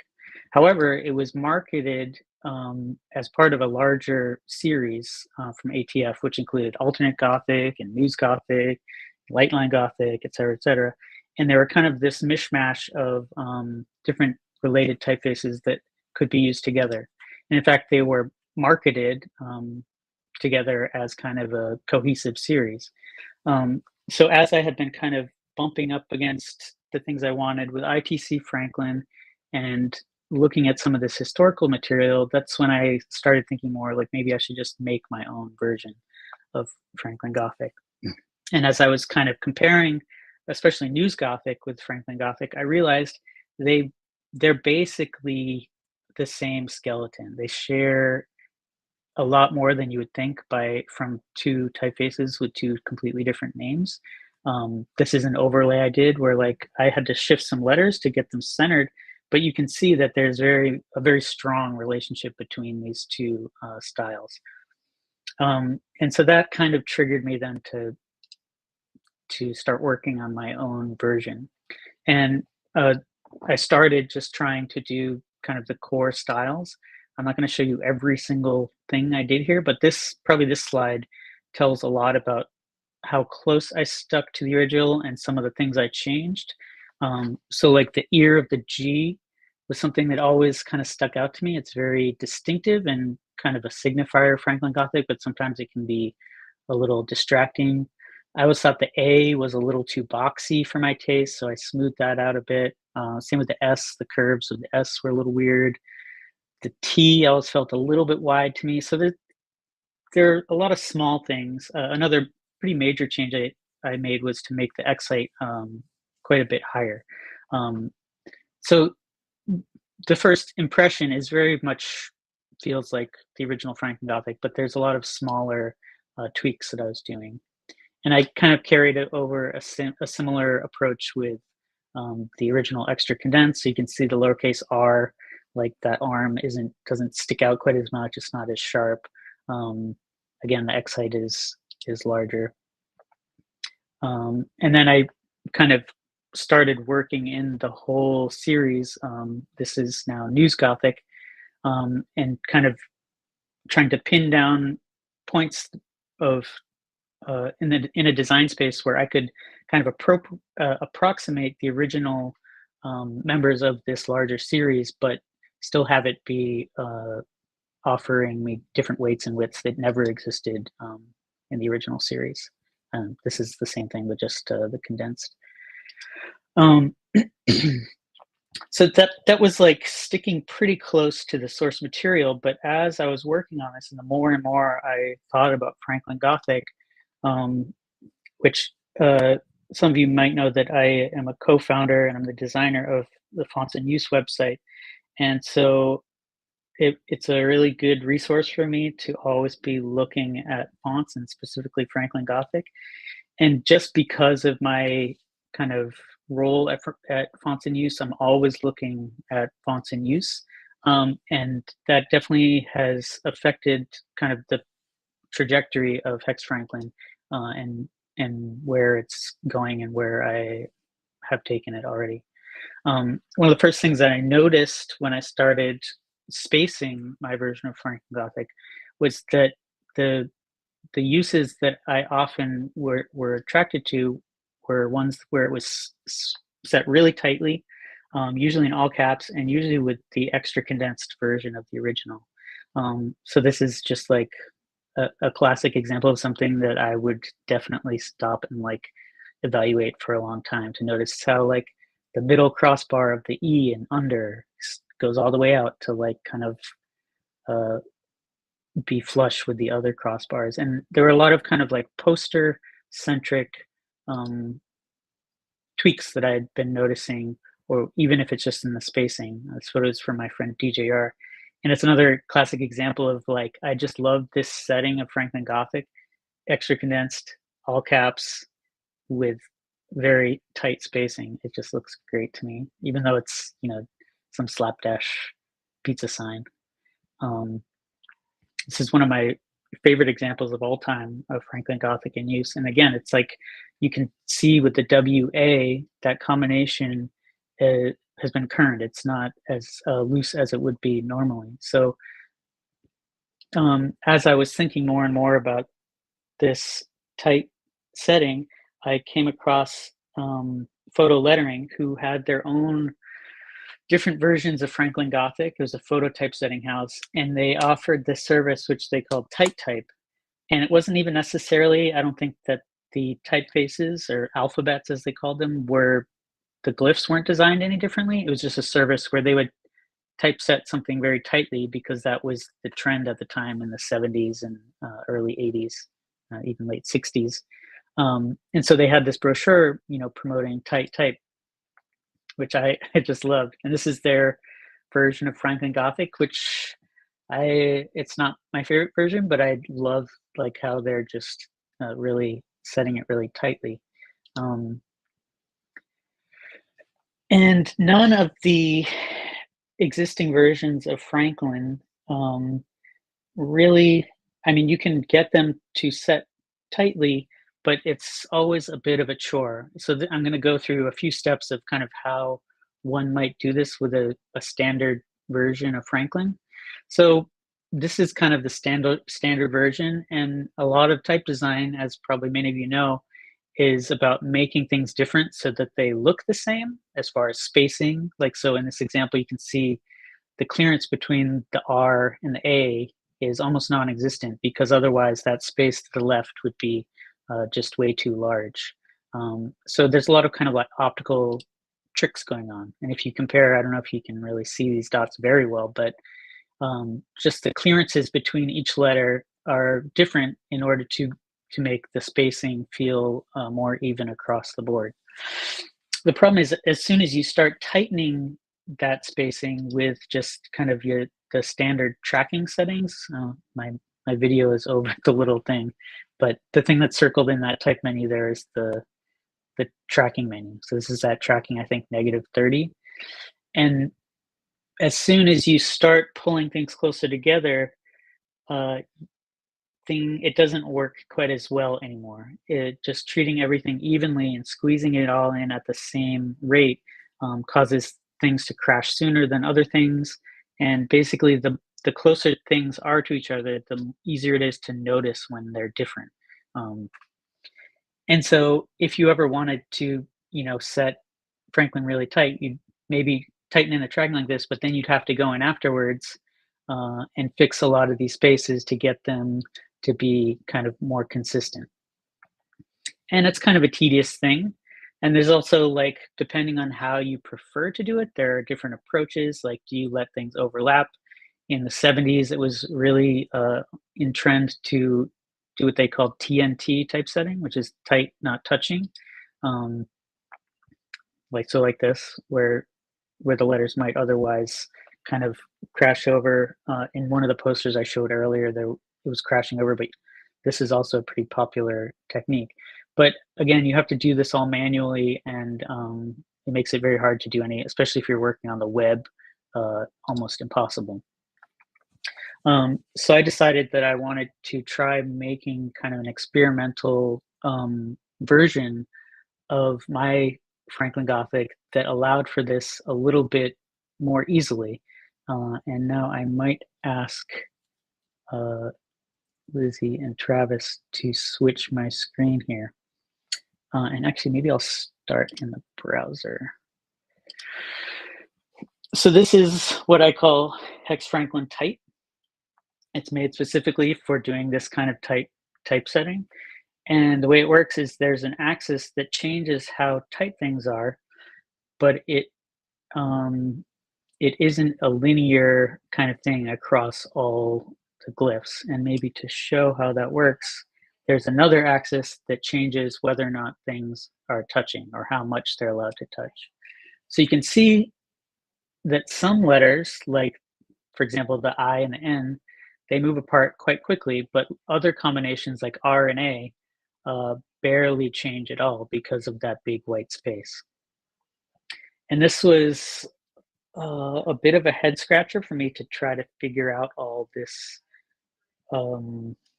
how to make this work as a variable font, especially because I also wanted to have it work with a width.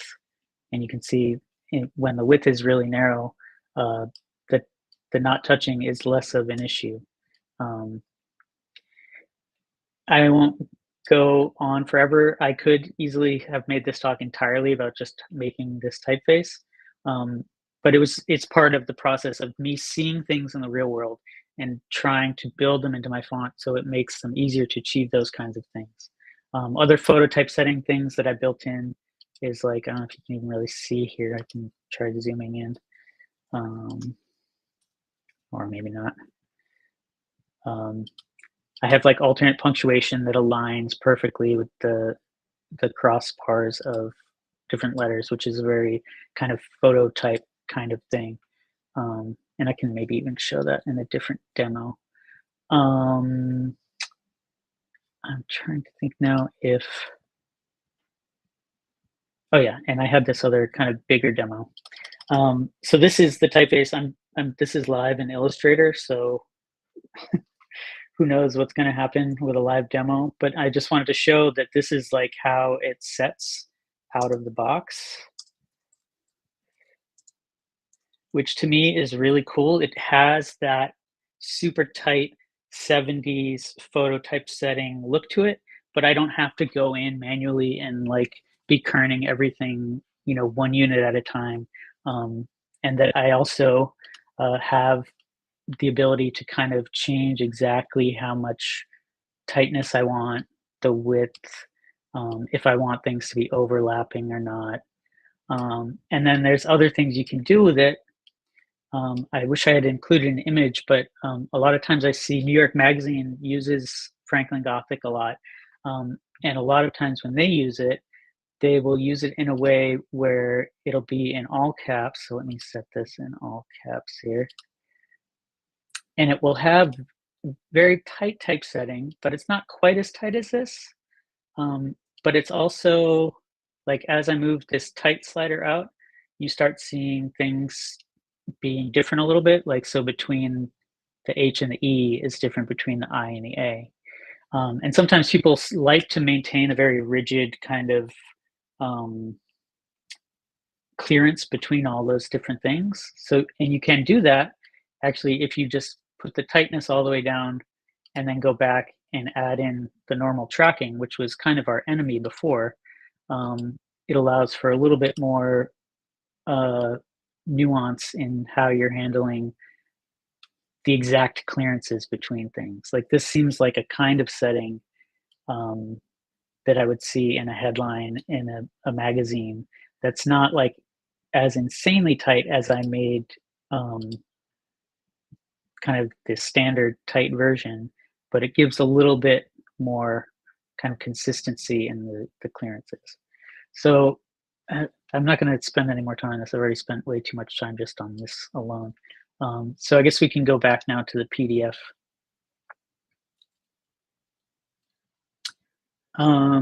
So other things that I see a lot as I'm going around looking at uses of Franklin Gothic are alternates, which I hadn't. I knew that there was like a version that Ludlow made of Franklin Gothic that had a slightly different R and maybe a couple other alternates. But when I was looking at some of the typefaces that Photo Lettering made that were part of their bigger kind of Franklin Gothic, News Gothic family of things, I noticed that they had these alternates. And just out of curiosity, I was like, I'm going to try to see what those look like with Hex Franklin. I'm still not completely convinced that I want to leave these in the final typeface. In some ways it's cool because it gives it a totally different look. It almost looks more like Helvetica or something. But on the other hand, like I'm not making Helvetica, and it seems like it could be a lot of extra work that maybe won't be worth it. I don't know. They're in the fonts that are on Future Fonts now. It's to be determined whether or not I actually keep these in the fonts. But this is based on stuff that I've seen. And similarly, again, just seeing stuff out in the wild. This is one of the record covers I came across that caught my eye because it looked very much like Franklin Gothic extra condensed. And it may in fact be, but the R didn't match. The normal R Franklin Gothic has a straight leg, and this has a curvy leg. And I thought, oh yeah, I mean, it also matched with the photo lettering things that I saw. So I just drew it, and now it's in all the weights and widths and everything. Again, not sure if I'm going to keep it in, but it's the kind of things that I'm experimenting with just from looking at what is out in the world. It's another like very minor thing, but with the tight typesetting option, it was something I wanted to build in. This is an art book. I wish I could remember the name of the person who designed it. But I remember doing a double take because I know normally the lowercase a in Franklin Gothic has this little tail that if you really tighten up the spacing will crash into its neighbors. So I made a contextual alternate. It's like the stupidest little tiny detail that probably no one's going to notice or even use or care about, but it's the kind of stuff that it's something I saw out in the world, and I thought, yeah, that would be a cool thing to have if I'm trying to help people automate this kind of display typesetting more easily. These are some book covers from Alianza Editorial, I think is the name of the publishing house. Oh yeah, it's right there, Alianza Editorial. And I just love these huge quotation marks. So I built some into the font. These are just kind of standalone glyphs. You don't have to like typeset the quotation mark and then make it big and then change the baseline and then try to get it to line up depending on what weight or width you want. You just type the letter or type the glyph and it changes with the weight and width as if it's just another letter in the alphabet. And that's another, again, just like trying to make it easy to automate these kinds of display typesetting kinds of things. Then there were other things that I saw like this. Again, this is from Alianza Editorial, and they're probably like one of the power users of Franklin Gothic. I wish I could remember the name of the designer. Gil, probably Tanya knows and can say in the comments. Anyways, some of the stuff wasn't necessarily about the glyphs themselves, though it did affect the glyphs, but I saw things like this and I started thinking about this concept of multiplexing, which is the idea that you can have multiple weights or any kind of variations really that maintain the same width across the full range. And so when I saw this book, I think that was really what made me decide that I wanted to go all in with this idea of multiplexing. So it's not the entire range of weights, but I think it's everything from hairline to extra bold and Hex Franklin is multiplexed in a way where you can change the weight and the width doesn't change. The text won't reflow. It makes it really cool for doing stuff like hover effects on the web, or if you have a headline set and you just want to tweak the weight a little bit without causing everything to reflow, it's kind of handy. Feels a little loose at the hairline end. I might break it down there. At the other end of the weight spectrum, which I'll talk a lot about in a little bit, it just didn't work at all. It was impossible to get it to work. So, but for most of the range that you might want this kind of functionality, that it works in Hex Franklin. It was and is a pain in my butt to get this to work convincingly, and I had to make a few compromises, but I think it ultimately was worth it. And then there was other things that I was seeing that were using versions of Franklin Gothic that weren't necessarily my favorite. So this is ITC Franklin Gothic, but it's used in an extremely cool way by Herb Lubalin. This was the issue of Upper and Lowercase magazine where ITC Franklin Gothic was first introduced. And I just loved this like solid block of Franklin.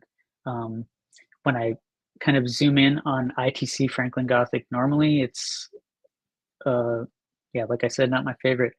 But so I knew that there were all kinds of tricks going on in here to get this to justify so perfectly.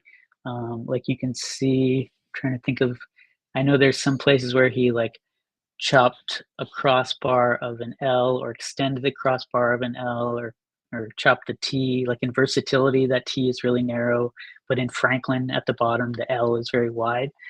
And that was part of the motivation for me to build my version. And maybe Travis and Lizzie, you can flip it back to the other screen again for me. To make my version as a variable font with a width that was variable, because it allows you to do minor tweaks that wouldn't necessarily be possible with, you know, if the widths were just the normal kind of pre-existing named widths. So if you just need to like fudge the width of a line to get it to line up, you can do that quite easily. And it's not stretching the type. This isn't me like, you know, using the artificial transformations in the font. This is me like actually using the glyphs as I design them and want them to be used. And so it makes for like a cool little toolbox of being able to get things to line up in a very pleasing, satisfying way. And that wouldn't be possible without variable fonts and that technology. And when I look at this, the lines don't strike me as being especially different widths. They're just, you know, a few percentage points one way or the other to get them to justify, which is cool. I mean, obviously, I think that's really cool, but it gets especially cool when you go into the world of the web and the world of template-based design, where you can have things change automatically depending on the space that they're taking up.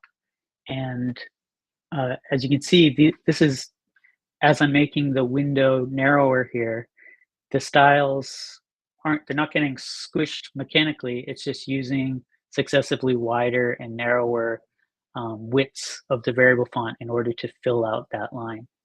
And this is all done automatically. I don't have to go in and, you know, tap around like I did with that that Illustrator document. And it's just that it makes it a really powerful tool, especially with the multiplexing, where you can kind of change the weight as well. And it starts to really like make your brain melt a little bit. I'm trying to think if I have any other things in this screen. Now we can go back to the other screen now. So similarly to how I saw ITC Franklin kind of give me ideas about how the width worked, even though I wasn't necessarily designing the glyphs on it so much. It was just the idea of this kind of width tweaking. I also was looking at other versions of Franklin Gothic and getting ideas about the weights and how I handled the weights and the progression of weights. And one of the things that really, it was kind of this like shoe in my pebble. There's this designer named David King, and he was a really great designer. And he was one of the best users of Franklin Gothic, in my opinion. He made so many cool posters like this that were just like really solid, really like beefy, immediate, cool, like primary colors. And he used it all the time. There's a great book about him. If you can find a copy, I think it's probably pretty easy. I forget who published it, but yeah, David King. And he was like, yeah, he's one of my favorite users of Franklin Gothic. Also, he's making posters for like punk rock events and stuff, which didn't hurt. But all of his stuff always like it felt like it had more beef to me than most of the Franklin Gothic stuff I had seen. And I knew it wasn't ITC Franklin Gothic because of some of the things that I had shown earlier, the differences. It looked basically like Franklin Gothic, but just like slightly heavier. And I, after wondering about it for long enough time, I had a suspicion that maybe he wasn't actually using Franklin Gothic, like the original Franklin Gothic, but there was a version that Letraset put out, which looks kind of like Franklin Gothic, but again, just slightly heavier. And I'm pretty sure, I'm almost positive that all the stuff that he was making was with this heavier version. And this is kind of an overlay that I made where it's a pretty minor thing when it's zoomed out like this, but the overall effect is that it's beefier. And so previously I had only designed the weight up to kind of the boldest that ATF ever made it. And after I realized that, yeah, actually some of my favorite uses of Franklin Gothic are the one that kind of take it to 11. I had to do that as well. So this is that same poster I showed before, and then on the right is Hex Franklin with the newer, heavier weights, kind of recreating the thing, and it has that same vibe that I like from all David King's stuff. And then of course I couldn't just stop at like going to 11. I had to take it to 12 and 13. So this is the ultra weight across the extra condensed all the way down to the wide. And then, of course, if you're going to go extra bold, then you have to also go extra light. So I drew this hairline weight, and these extra weights are all new in the latest update, version 0.3, that's on Future Fonts. So I have another demo. This one is really fun. It's you can switch back. I think this may be one of my last times switching back. So this was for a client who wanted this version of Franklin, but they wanted to set it, the way they were setting it was with these lines. And every time I saw it, I said, that looks super cool. I know there's like a bunch of hardcore bands when I was growing up that would like set their logos with this same kind of thing. But I knew from hearing from the client that it was always super annoying for them to typeset. They'd have to set the line, then set the overline and the underline and get them, make sure they're spaced exactly the same distance and the same width and having it lined up on either side. And with the help of my friend David Jonathan Ross, we decided to make them this font, which basically does it for them as a variable font. So they can change the thickness of the line and they can change the distance of the line or anything in between. And you can just kind of set the type you want. But one of the interesting things about it, which isn't quite as obvious right away, is that, if you zoom in, we built it so that these lines, which normally, I don't know if I can try to fake it here, but essentially the way it works is these overlines and underlines extend a little bit past the glyph boundary. Actually, if I up the tracking, you'll be able to see it. I think, yeah.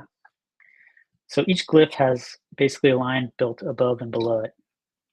And you can see in the normal E or the R, it kind of extends beyond. But with OpenType contextual alternates, we made it so that on the ends of the line, it was always flush left and right. And this, I think, was a really fun project to work on. It's not in the current version that's on Future Fonts, but I may or may not add it. I don't know. It was a fun experiment, and I thought it'd be fun to show here. So there's that, and then I think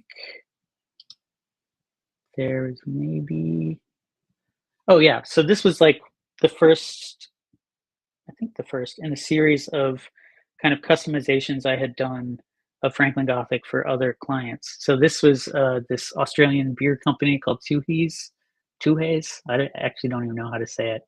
And they wanted these kind of sign painterly alternates, which I'm definitely not going to release this, but it was kind of an interesting exercise to see how just changing a few glyphs could really change the character of Hex Franklin. And this is maybe one of my favorite ones. This is the Pride Parade in Montreal. And they were wanting to set things really tightly, the same way that I like to set things tightly, but the default accents in Hex Franklin are pretty standard. They kind of go above the line, and if you set a line this tight, it would crash, as you can see here. So the top line is kind of the default accents in Hex Franklin. In the lower line, I built a whole set of titling alternates for these accents so that they could set things really tightly like this without having everything crash together. And this is in the current version of Hex Franklin from Future Fonts. And there's some other kind of small titling things like a comma that goes up so that it doesn't crash into the line below. And that was one of the more interesting and probably useful things as far as something that other people will want to use in the future. I'm definitely way over my time here. I'm sorry. There's only a few slides left. Got 3 slides left. So this is one more project that was something I had started on doing, like very extreme widths after I was experimenting with the extreme weights. But there was this exhibition and this book that was from Studio Plantas, I think is the name. And they asked me for a really condensed version because they wanted to animate it and they wanted to use it in all different contexts in this show. There's a post on Fonts in Use about this, which is pretty good. But that after seeing how they used it in such a cool way, especially some of the animations they made, it really motivated me to get my butt moving on making a hyper condensed variant. So in the near future, I've already drawn quite a bit of the extra condensed version. Actually, because of this, I had to change the naming structure of Hex Franklin. It used to be extra condensed, but now I just use X's to say how condensed it is. Those will be coming soon. And then, of course, all the interpolations in between, I might have to do some finagling to get it all to work the way I want, but there's a lot more coming. I can't believe I'm saying that because it's already been quite a huge project. I haven't even mentioned italics yet, but that's another talk for another day. In the meantime, there are 66 styles with a lot of bells and whistles, some that I didn't even talk about here. Pretty decent character set. Most kind of Western European languages can be set with the version 0.3. And yeah, I guess if you want to get some of the more crazy extreme stuff in the future, I would suggest getting the current version now because you'll get those things for free when they come out, as is the way on Future Fonts. Which is a good way to say thank you to Future Fonts for putting this together, and also thank you to Future Fonts for just existing. This whole project would never have happened if I had to finish it before I released it. So being able to do kind of incremental changes has been a lifesaver for me. It's changed my life. So thank you to Future Fonts, and thank you to everyone who sat around for me going over time. I really appreciate it. Thanks so much, Nick. And yeah, thanks so much for bringing this to Future Fonts. Very kind words of you to say about that. I'm glad we could help Hex Franklin evolve. Yeah, and just like the amount of detail that you put into everything and bringing the history, but also your own personal touches to it, it's super interesting to see. I'm also kind of half excited, half worried that we're going to see a huge trend of full cap height quotes in everybody's typefaces. I'm ready for it. Yeah. Bring it on.